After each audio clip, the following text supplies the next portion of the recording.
இந்த அளவிற்கான போட்டிகளிலே இங்கே இருக்கக்கூடிய மாணவர்கள்லாம் பல லெவல்ஸை தாண்டி தான் இங்கே வந்திருக்கீங்க.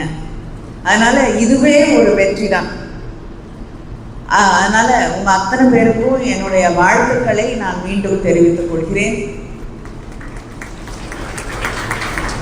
ஒரு போட்டியில் கலந்து கொள்ளும்போது அதில் நம்முடைய எக்ஸ்பீரியன்ஸ் என்ன அப்படிங்கிறது ரொம்ப முக்கியமான விஷயம்.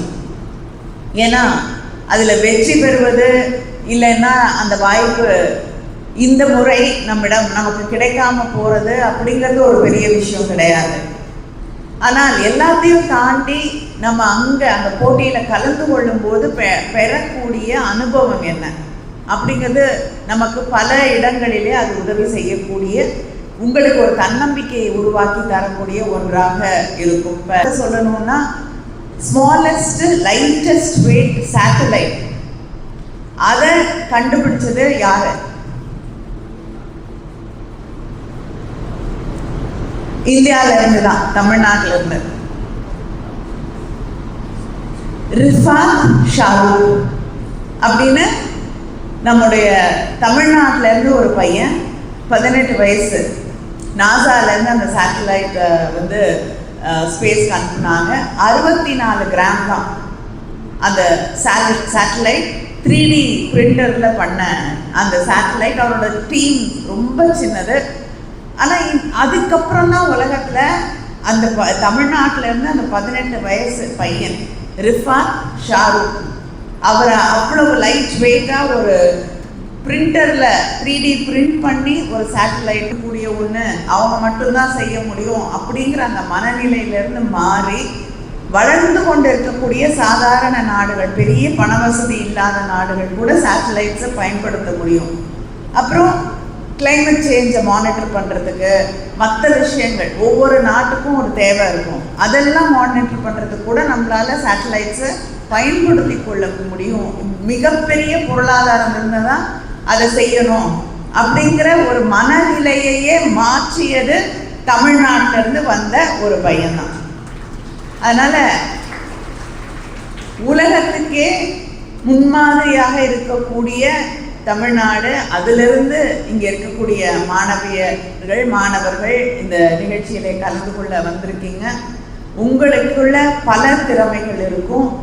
அதை எந்த காலத்திலையும் இந்த போட்டி அப்படிங்கிறத தாண்டி தொடர்ந்து கேள்விகள் கேட்கணும். ஏன்னா எல்லா விஷயங்களையும் நம்ம மாற்றணும்னா இது இப்படி தான் அப்படின்னு சொல்லிட்டு நம்ம விட்டுட்டு போயிட்டோம்னா அது அப்படியே தான் இருக்கும். சயின்ஸில் ஒரு ப்ரோக்ரெஸ் வரணும், டெக்னாலஜியில் ஒரு ப்ரோக்ரெஸ் வரணும்னா கம்ப்யூட்டர் வந்துருச்சு. அதை தாண்டி போகணும்னு தான் இன்றைக்கி ஆர்டிஃபிஷியல் இன்டெலிஜென்ஸ் வந்திருக்கு. ஆனால் அதை தாண்டி போகணும் அப்படின்னு யோசிச்சாங்க. இன்னைக்கு பேசக்கூடிய நம்முடைய கலெக்டராக இருக்கட்டும், அமைச்சராக இருக்கட்டும், இன்னைக்கு மனிதர்களுடைய வயது வந்து ஏறிக்கொண்டே இருக்கு அப்படின்னு சொன்னாங்க. அதனால நீண்ட நாள் வாழ தொடங்கியிருக்கோன்னாங்க. ஆனால் ஒரு காலகட்டத்தில் எந்த வியாதி வந்தாலும் இறந்து போகிறத தவிர வேறு வழி இல்லை.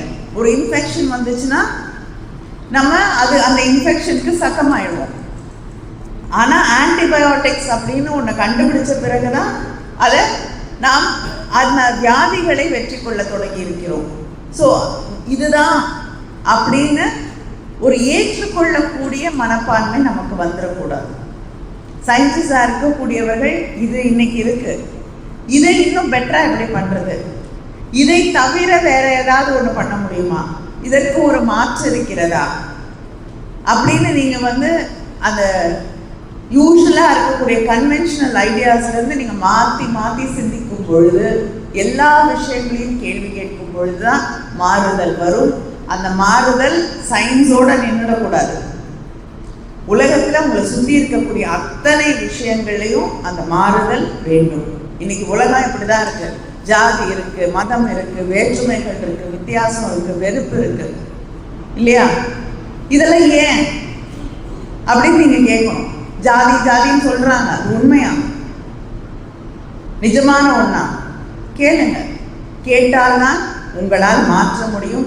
அது அப்படி கேட்டதுனால தான் இன்னைக்கு இத்தனை பெண்கள், இத்தனை இளைஞர்கள் இன்னைக்கு படிச்சுட்டு இங்க வந்து உட்கார்ந்துருக்கீங்க. கேட்டவர் தந்தை பெரியார் அந்த வழியில நாமும் இந்த சமூகத்தையும் அறிவியலையும் சிந்தனையையும் மாற்றி காட்டுவோம். வாழ்த்துக்கள்.